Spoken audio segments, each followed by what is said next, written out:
Hello and welcome back to Fibonacci Trading Masterclass by Wealthy Education.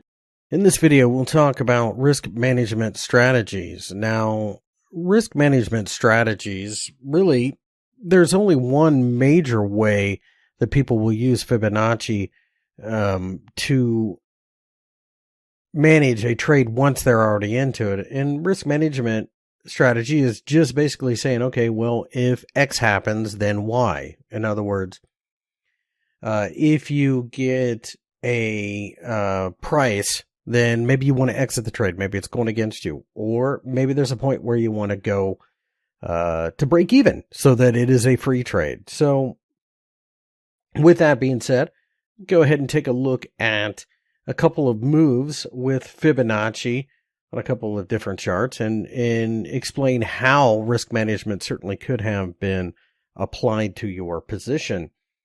So here in the dollar Canadian dollar, you can see that there was a major breakdown and then a pullback. So obviously something had changed in the overall attitude of the market.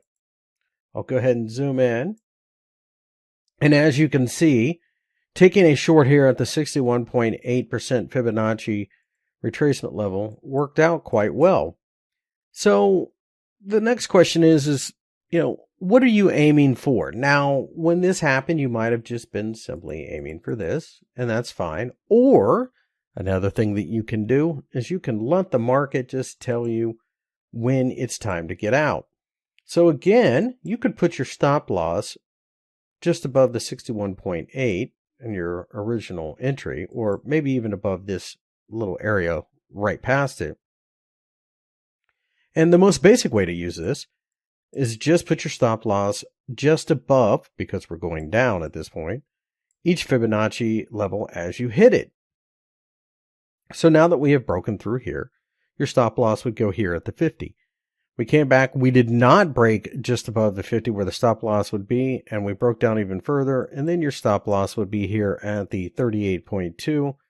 And eventually, when you get back to the 0, once you break through, you would have closed underneath it. Then you probably would have been stopped out here.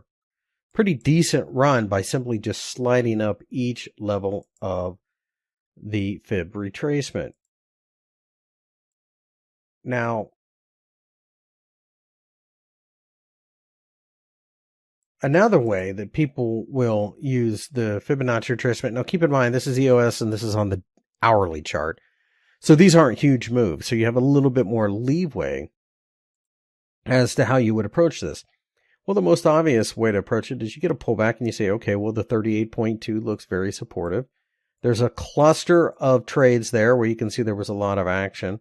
So you simply put your stop loss below the cluster and the fib area the closest to it, so it's at 50%. And you can see that as you saw this pullback here and got involved, we did not close on this candlestick above here. So if you were a little bit more conservative, you wait for a close on the candlestick above there to consider it broken. So your stop loss would not have moved. And as you go sideways, really there's nothing to do at this point until you break well above here. And then at this point, you move up to here, got a little bit lucky. It did hold, and then it went higher, and you can see that was the beginning of a bigger move. But again, this is a shorter time frame. The difference here is just a few cents. So you kind of have to take it in perspective of the market you're trading. In a market like EOS, you can give it a lot more room. So something to keep in mind. Here in the stock market here in the letter X, which is US Steel, pretty straightforward situation where you had a nice breakdown. You had a gap lower, a bounce, stop loss right above the 61.8 makes sense. You get down to here. You could have gotten stopped out there if you took the initial push.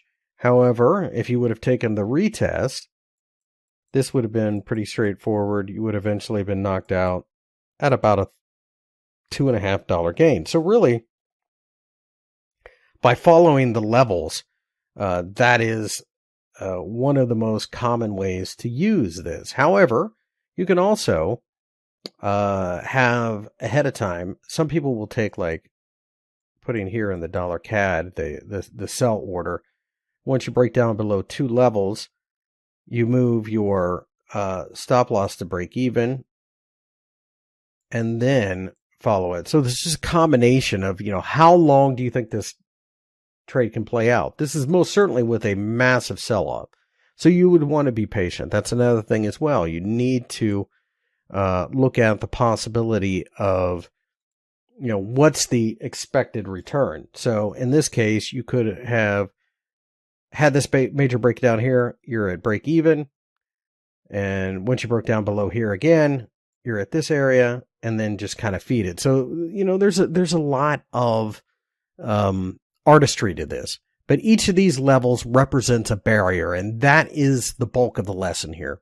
Use those barriers to your benefit and just kind of march right along with them. Again, comes down to how you feel, how long you want to take as far as the trade, the time frame.